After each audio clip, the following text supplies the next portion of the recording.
Wake that ass up. Early in the morning. The Breakfast Club. Yep, it's the world's most dangerous morning show, The Breakfast Club. Charlamagne the God, Angela Yee, DJ Envy is off today, and we got a special guest in the building. And I mean really special, because she is a friend of ours. Yeah, we've all kind of come up together in a way, right? Yeah. I think the last time you remember me is when the Shrims lit up in here and Ray Sherman. Yeah. You told them they could smoke. Charlamagne. And then, I was trying to make your artist comfortable, and then Sherri. you called me Fire Marshal Bill. And that was my name online for like 6 months. I just want you to know that. Well, Sherri Warren is here. And, so we do know you from the work that you've been doing in the music business throughout the decades, because we all have, and we did all come up together. But just like how we always say you don't know what somebody's story is, we might know you, but we don't know all the challenges and things that you've been through and how resilient you've been. But you have a documentary out, and so explain to us what this documentary is about. So it's a 3-part docu-series that Discovery, Group 9, now this presented to me 5 years ago. It's taken us 5 years to get here, by the way. And it's about it just chronicles my struggle trying to get my brother's death certificate changed and his case reclassified with local police department. And it shows you and my voice is showing you what families go through in my position when people of color are not valued in the media and by law enforcement. Because I'm not asking an incredible ask. Just change the death certificate. Just update the death certificate and reclassify the case, because I can show you how he didn't do it. Right. I need you to show me and every chief that I've had a meeting with, which is last 2, I've said to them, show me scientifically, physically, and medically how he did it. Mm-hmm. I get the 2-step tap dance. They can't do it, but they will protect that brand until they're going to die on that hill. I'm going to tell you that. Your brother was 19. 19. Mm-hmm. Keith Warren, a black man whose body was found hanging from a tree in Silver Spring, Maryland in 1986. So what was the full story? So initially we were told that this woman walking her dog in the middle of the day in this area that's weird came upon Keith's By weird, body. do you mean white? White woman. Well, yeah. Okay. And she ran back to her boyfriend's house, and they called 911, and the paramedics police show up. And we were told initially that he committed suicide. So at the time, my mom, who was a single black female in the 80s with 2 kids, well, 1 now, she didn't have the resources nor knowledge of how to go about fighting. We didn't believe it from day one. Mm-hmm. And if you see in the documentary where my family, we never believed it. But if you don't have the money, the resources, or a big name behind you, you're stuck. Right. And then what the system wants you to do is just accept what they want to give you, and then you will eventually go away. Unfortunately, my mom had the endurance and the fortitude not to go away. But she died unexpectedly in 2009 trying to fight for justice for Keith. And all she wanted was answers. How did he get on this tree? And she could never get a direct answer from the local police department. She could never get a direct answer from state officials. Everybody it's like a ping pong table. You get hit from one legislator to one county executive. It's just like a game for them. And if you're a taxpayer paying your tax dollar, you need to understand that these people who I've been dealing with, not dealing with me for the past 12 years, are still getting your tax dollars. So you people need to vote. That's another part. Important thing I want people to understand is, don't sit on your couch mad because your tax dollars is going up when you sitting there allowing these people get into office who don't care about your issue or your color. Oh, that's why local elections are very important. Very we important. always say that. Now, what your mom also did have was she was very meticulous about making sure that she documented everything that happened. So while you guys may not have had the resources, you had all of this information that you were able to now preserve and move forward with. And so I wanted to ask you, just for people who may not have seen the 3-part docuseries, so what are some of the things that made it impossible for him to have actually hang himself from a tree? So first of all, they didn't investigate anybody. First, when the police arrived, they closed the case immediately as a suicide. His body is strung up. He's not hanging down. His feet are literally on the ground. They said his legs were like crossed. They're crossed. The pictures are now, what do you call it, warning? What do you call it when you, when people put those warnings on? Not safe for viewing. They're online. Triggering. Yes. Yeah. They're online. I didn't do them, but they're online. These are actual police photos. The police admit that they're theirs. They just don't know how we got them. Somebody left them on my mom's doorstep on his 25th birthday. Wow. And there are copies of the police photos. They spent more time trying to figure out how we got these photos than they can explain to me why, one, my brother is strung up. He's not hanging down. The clothing he has on his body is not the clothing we got back in 1986. We would have never known that had we got the pictures. Because we were given in 1986 his brown construction boots, those ugly-ass boots he used to wear all the time, right? A blue hoodie jacket and a duffel bag full of tapes and a Jimi Hendrix hat. When we asked about the shirt, pants, and underwear, we were told it was so much decomposition on the clothing they had to destroy them. Okay, that's what we were told in '86. Then you get these pictures and you be like, okay, well, what is the stuff we got back? My mom saw him leave the house in. The stuff he has on the tree is not recognizable. I asked the police in all my meetings, and so did my mother, where did you get the clothing he left the house in that we recognized?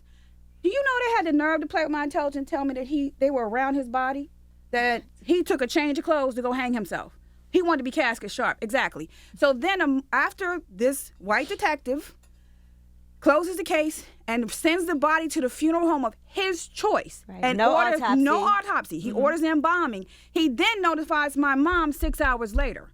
So now you sent the body to the funeral home of your choice, which please get into semantics with me. They say, well, we didn't choose the funeral home. Well, then if my mama didn't choose it, I wasn't in the state and I was a minor and I didn't choose it, you chose it. And they right? said that was the law, right? That was policy and procedure, Yeah. which is another point of contention. Police departments hide behind policy and procedure and unions when they want to continue a lie. Let me just be clear, cut, and dry. I was told in 1986 it was policy and procedure that they could send bodies to the funeral homes of their choice. And I said, show me. Show me in writing in 2018 under the Freedom of Information Act, Maryland Public Information Act. I said, show me. There is not one electronic or hard copy of this police manual because they update them every year and then destroy the old copies. They destroy them. Wait a minute, hold on. Mm-hmm. Then a month later, my aunt comes up from North Carolina. She wants to say a prayer because Keith wasn't found but so far from our house.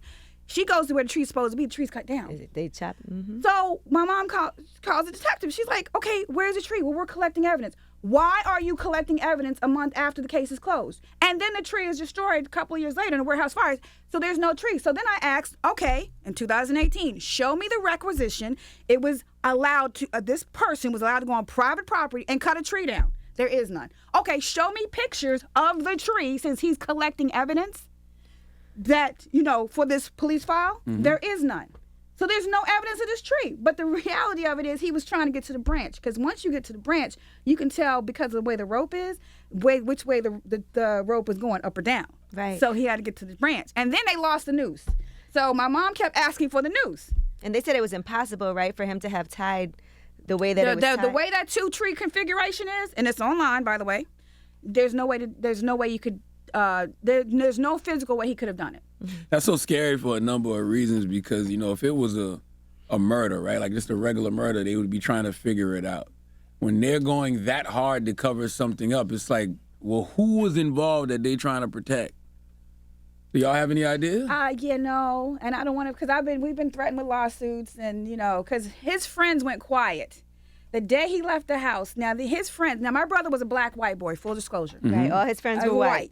Mine were black. They didn't like me. I didn't like them. It was fine. But they was always in my house, on my phone, on my floor, in my refrigerator. During the 2 days he was missing, nobody called or came by. Nobody. My mother told me that. She actually had to call the person, I'm using air quotes, we thought was his best friend. He says, oh, I know where he is. I'll go get him. Okay, next day, he's found on the tree. All right, so let's fast forward. Every time you mention his name and somebody else's name, they always try to sue you or lawyer up. Mm-hmm. So if that was your friend, right, why don't you want to talk? To You'd be point? devastated. Like, we got to figure out what happened to my best friend. When I say to you, it has been the most frustrating, struggling process to get to justice in this situation because the justice system in Maryland, and I can only speak for Keith, ain't about justice for Keith Warren. It's about hiding whatever they don't want told on this story, and I don't know what that is. His friends are his friends connected to people, like their family members? Certain. Yes. Oh, okay. Well, see, now it's making sense. I found that out recently. Politicians, no, police. Police. Oh, okay. Well, now So it all makes sense. We can speculate. We can speculate. Yes, I just found that out because, ironically, the good thing about this documentary is that people are coming out the woodworks and remembering things. And That's why I'm so glad you did this because, honestly, I'm hoping that something like this will help you get some of the closure that you need. We know your mom has since passed, and she really, like, the whole rest of her life was dedicated to finding out what happened to her son and to your brother. And so I'm really hopeful that just watching this docuseries that people will be able to get, because there are so many people that are like, that was impossible. There was no way. They said when they got there, the police officers were talking about where they were about to go eat later. They was like, why does this have to happen on my lunch hour? Really? They didn't rope off the crime scene wasn't roped off. You got somebody standing in the back of the pictures with his shirt off. They didn't interview anybody. They immediately closed the case down. And the biggest point I want Montgomery County, Maryland, and I want police departments across this country to understand, Keith's life mattered. Okay, he was loved. He was a son, a nephew, a brother, a best friend, a grandson, a cousin. He was loved. He wasn't something that you were just going to make go away. And I'm not going away, as you can see. I mean, unfortunately, it took my mom's last breath, but I have learned, I learned from her struggle, and I'm learning to manage. I'm in therapy.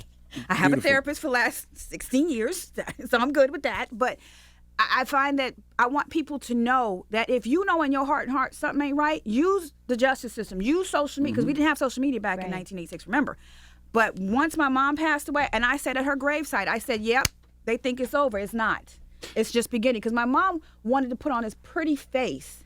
She thought being a black woman in the 80s talking to white men, she had to be a certain, you know, and not intimidating and not the sister that they would, you know, receive well, right? So, okay, how'd that work out? Yeah, they didn't care regardless. Regardless of how you presented, they did not care. And so at this point, I ain't got nothing to lose. Sherri, how has this affected you in your everyday life since then in ways that you now realize having gone to therapy? I find you never get over it. You know, people want to live in this, time will heal. No, time will teach you how to deal with it, but it will never heal. But to pile on, like, it's one thing for your loved one to die, right? But it's another for you not to understand how your loved one was, because I believe he was strung up on that tree for a message. Because if you killed him and if it was an accident, you could have left him at the corner store, or you could have left him in a ditch. Why must you put hanging him is very on intentional. Right. Why would you string him up on a tree? What was the point of that, right? And then for a police officer to walk up and see this, first of all, the rope is caught up in his collar of his shirt. He has leaves on the back of his shirt. So clearly he was on the ground and they dragged him up. So if you don't, everybody can see that. And then on top of that, you had the paramedic, a first responder who was there, right? Witnesses who were there, who one say it didn't look like a suicide, and he's on camera, he's in the docu. He's been talking about it since 1990s. But then you have the witnesses who say there was no clothing around his body. Right. So where did the clothing come from? Like, it's unfortunate, but I feel like it's my mission to help inspire others to continue. Because it took total 35 years to get here. But it's taken me a total of 12. And I've had local officials ignore me. I've only had one person in the county of Montgomery to acknowledge me. Now, trust me, you see my personality, right? I get online and fuck with can I curse? Yeah, go ahead. I get online and fuck with everybody, right? I be online. I mean, in my head, okay, how can I fuck with Montgomery County today? I have emailed every person, every official, legislator, county councilman, police, you name it. Only one person has ever responded. His name is Hans Dreamer. And it's sad when these are elected officials that sit in these positions. Why are you here? So, sorry, I took over. And I I got so many different questions because I'm sitting there thinking, like, was it a public place? Like the place you said was where weird? people hang out. It's behind people's houses. So there probably was some witnesses. Oh, absolutely. If there was a struggle and everything else. Well, we think he died in the basement of the house where the 911 call came from, because the police never interviewed the people who called 911. We don't even know. I know there was two people in the house. One died and one is still around. And one of them they didn't identify. We think that the way that house was situated, you could have dragged him out and nobody would have noticed. Right. Because I'm thinking somebody, after all of these years, that got to be eating at somebody's conscience. Well, to your point, that's how I found out that there was, because I've always been trying to figure out, because, again, I didn't know his social circle. I wasn't part of his friends, and they didn't like me. And I busted my head, how is it, where, what's the connection, right? And then it just came to me last Saturday. Somebody called and was like, hey, maybe this will help. And I said, and then I'm not, liable, but it makes sense. Right. Yeah. Is it a lead that you can? No. And by the way, who do you even give the lead to? Because I don't trust them. Yeah. Right. And the FBI kept kicking it back to the state level, saying it's nothing federal here.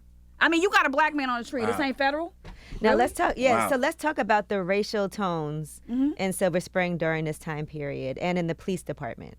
So from what I've been told, and what I about the police department, it was basically if you was black, you wasn't gonna go against the grain. It is what it, you know. I literally had a black detective tell me in 2014. I had a meeting, and he was sitting to my left, and Keith Beauchamp, which is another direct producer, was sitting to my right, and some other mom's friends. And I relayed the story about how the detective at the time, after he cut the tree down, my mom demanded a meeting, and I'm not gonna give you all that, but we finally got a meeting, and I was like, "You're not going by yourself, okay? I'm going with you." So we're literally sitting. It's me here, my mom here, and he's over there. And my mom is, well, you know, demanding, well, you're cutting trees down. Why are you cutting trees down? You need to reopen this case. He says to her, had you been a better mother, we wouldn't be having this conversation. What does that even mean? What? I just saw red and, yeah, no, we're not going to go, yeah. Wow. So I relayed that story to the black detective sitting to my left. And do you know what he said to me? He said, oh, that sounded like something he would say. And I looked at him like, and you're okay with And that? you work with this person? And he's like, I'm not saying it's okay. I'm just, so it's like they protect each other. Like, if you are a person that wears a uniform or carries a badge, you need to have a sense of integrity. You need to have an obligation and a commitment to the community that you're serving, not your brotherhood. Be clear. I mean, your brother wasn't getting in no trouble or nothing, right? He was never arrested. He was never in any trouble that we know of. Montgomery County told me on every meeting that they never had any initial communication with him or conversation with him. So that lets me know the detective knows the story, meaning that somebody must have told him what led to that, or their version of it, for him to make that kind of statement. If your son was a better person or whatever it was, you know something. Why would you say that? No, he said if my mother If had your mother been, was a better mother. So what are you saying? And one question people always ask you is, well, was he dealing with depression, or was he having any type of issues? So the year before, he had an anxiety attack, and that's online. But what Montgomery County is doing is they're going to flip that. They've tried to flip it, but the problem that they had with me is I got everything documented. I can show you factually about how they cut the tree down, about how they changed the clothes, about Keith's mental state. But that was 85. There was nothing at that crime scene on July 31st, 1986, for this to be considered a suicide. His body should have gone straight to the county morgue or county coroner's office, not to Collins Funeral Home for embalming. There's not, and you can't. And every time I ask the question, show me something at 1:30 when that body was found that shows this was suicide. I can't. Again, I get the two-step tap dance and jigaboo. I know this is your life's work, and I know you say you've been in therapy for the past 16 years, so you've been doing the work. Well, actually, since I was 16, I meant to say since I was 16. Since you were 16, okay, so you've been doing the work. But is this re-traumatizing for you? No, this is actually therapeutic for me. Okay. Because I accomplished one of my mom's goals. One of her 3 goals was to get this documentary done. Wow. Because she felt like she needed the story told. Now, ironically, the timing is what works. You know how to say divine timing? This is divine timing because there's actually the former state's attorney, former attorney general of Maryland on camera saying this case should have been reclassified. Wow.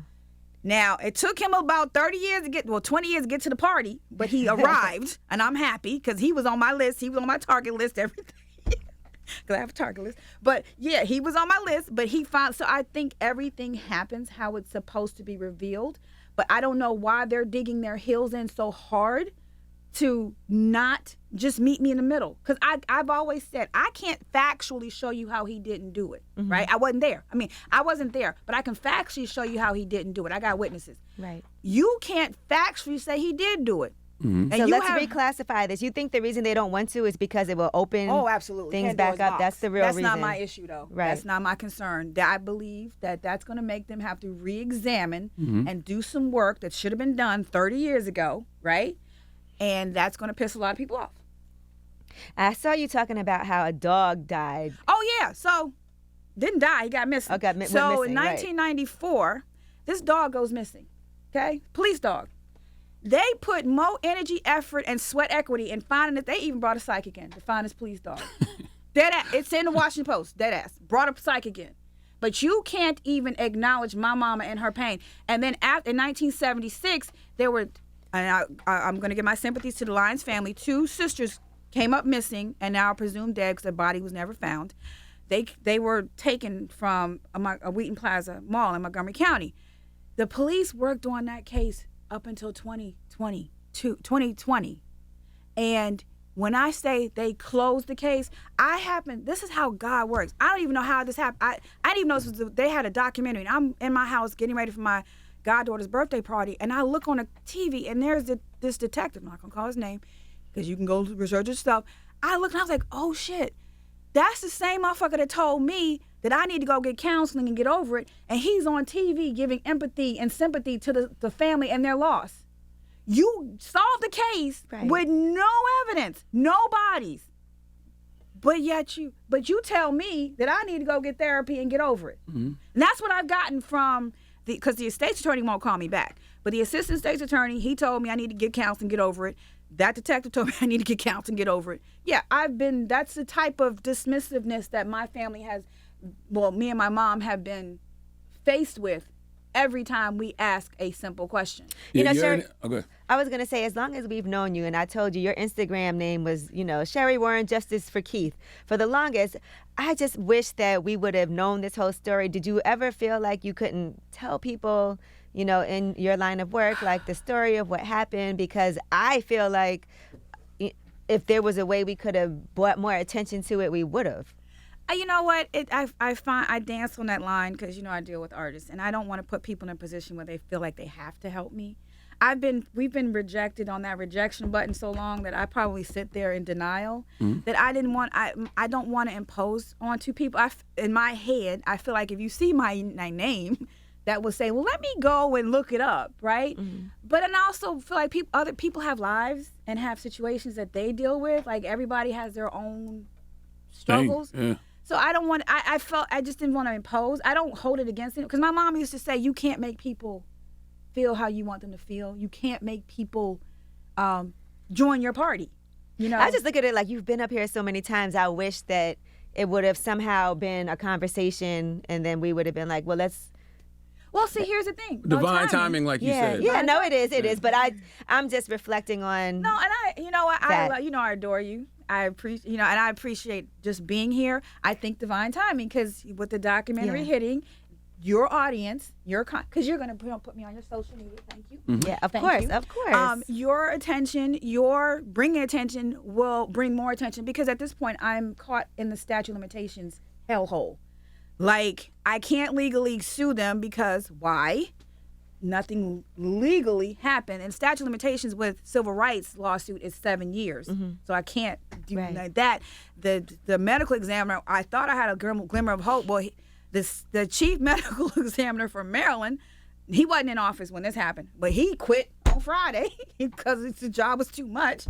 So Dr. Mitchell, who's in the documentary, he and I spoke, and he said, justice delayed, not denied. He said, we just got to figure out what the situation is.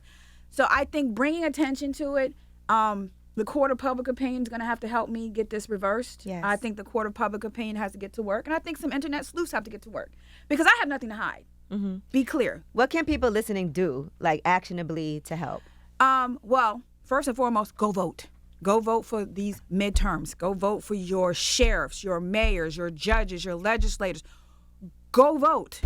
That's... If you want to do something today, please register to vote, because they want to take away your voice. And they tried to take away my mother's voice using the justice system. Find out who you're voting for, though. And situations like this are a good way, because you can look and see, oh, well, this person was on this case, and look how he did, That's what I'm telling people from Montgomery County. I've only had one person from the county acknowledge me. Be clear, do you think I ain't talked to try? I done tweeted, DM'd, emailed, you name it, Facebook, stalked. Yeah.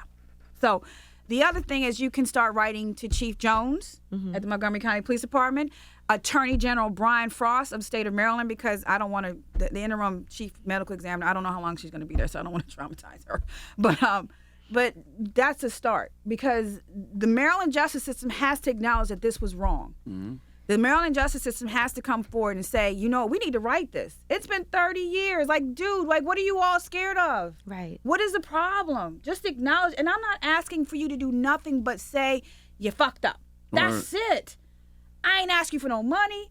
I'm asking you to do Chief Jones in the documentary. He tried, again, at ping pong, he tries to bounce me to the medical examiner saying, oh, we have nothing to do with their office. Bullshit, you got a lot to do because you can't tell me during an investigation the medical examiner's office doesn't talk to the police. Of course they do. Like, They got to do autopsies and everything. You do else. work together. Like, you sound stupid. So, but when it comes to the Chief Jones, he can change and reclassify Keith's case in his files. Yes. He controls the police files. Don't tell me nothing different. The medical examiner can't tell you do that. So, yes. Two more. I got 2 questions. Mm-hmm. You're a very intuitive person. Do you think your brother's killers are still alive? Yes. Yeah. Okay. I don't know about his kill. Those who know, there's people around that are, yes. Mm-hmm. There's no reason why you my brother's friend and you not talking. Mm-hmm. Like, where was he 2 days? The 2 days he was gone, nobody called, nobody came by, so somebody knew where he was. Was he dead for those 2 days? Or You know, they didn't do an autopsy, so we don't know what time or date of death because they didn't do an autopsy. So I have to mourn 2 years every year, the 30th and the 31st, because we don't know because they didn't do an autopsy. What? 2 days. 2 days. Yeah. Because he left on Tuesday, he's found on Thursday. And my last question: what does justice look like to Justice you? looks like reclassifying his case, updating the death certificate, getting a letter of apology to my mother, acknowledging in writing that you traumatized her, you destroyed her, you took 23 years of her life when all she wanted was answers as to how her son got up on a tree. That's not an invalid question. You tried to dismiss her. You took away her voice. That is justice for me. And to make sure that this doesn't happen to anybody else across this country. Like, we have to hold law enforcement accountable. Yeah. Law enforcement has to have more transparency. You have to show that the accountability. You have to speak up. When you see something is wrong, you need to say something. Mm-hmm. But, police unions and policy and procedure protect these individuals, and we see that today. Yes, we do. In Connecticut. What's her name? The young lady who was found dead with There's so many. I don't even. Yeah, she was found dead. The police department tried to dismiss or to make hers go away, but her family. This was last year. I can't remember her name. The one that they took to jail? No, No, she oh, I'm was. thinking She had of an Sandra overdose. Bland. Who? She had a drug overdose in Connecticut, and the person she was on a dating app. The person who was with her, the last person. That white guy? I know who you're talking about. Yes. That was who she was with, the older white guy? Yes. Yeah, I can't remember her name. And he had connections To the with police department. Yeah. and they tried to make it go away. Oh, yeah, they said he was a nice guy. That's why they didn't investigate. Exactly. Yeah. What a crazy reason to not investigate. Because he's a nice when guy. someone. Damn, why I can't remember that sister's name. Lord have mercy. Yeah. Well, listen, we are praying for you, and I'm praying that anybody who has information contacts you. How can people contact you with information if they have any, know anything? I have a foundation. It's a not-for-profit. It's the Keith Warren Justice Foundation.org, and I started that foundation in my brother's name to help. It's in his name, but it's about helping others, to help others navigate the judicial system. So you can reach me at info@the KeithWarrenJusticeFoundation.org. I also have the KeithWarrenJusticeSite.com, which is all about him. You want to find, I got police documents up there. I got information about what's going on. You can go there. And I'm on, my Instagram is Sherri _SHERRI _Warren, WARREN, Justice for Keith. And Twitter, I am Justice for Keith. And do I have something else? Facebook, Keith W. Warren is the Facebook account. So, but thank you so much for having me. I am truly thankful. And again, it's divine timing because this is amplifying. Because I need people to go and watch and make up your own mind. I don't want to, what's the word? I don't want to sway you. Mm-hmm. I want the evidence. But I've had people say to me, well, there's nothing here. Shit. You can't do a whole documentary if there's nothing there. A 3-part docuseries.